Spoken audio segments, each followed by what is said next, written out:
In this tutorial, I'm going to show you how to remove your Microsoft account on Windows 11 computer. Right click on Start menu, click on Settings.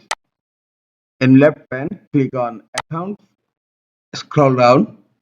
Under Account Settings, click on Your Info. Scroll down again. Here under Account Setting, you will find Microsoft account and you will find a link here. Sign in with a local account instead. Click on it here. If you still want to continue, go to next step to verify your identity. Click on next. Type your PIN number here. Type the username. I'm typing my username, new password.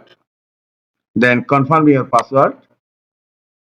Type here password hint. I'm typing here A and then click on next.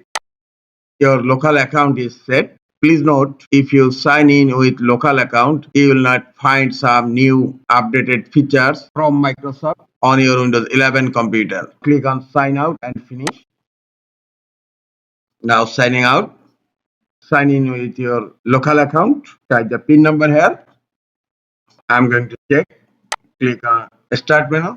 Then click on settings. Go to accounts. And here I have logged in my Windows 11 computer with the local account administrator and account name is the Mahmoud. This is the easiest way to remove Microsoft account on Windows 11 computer.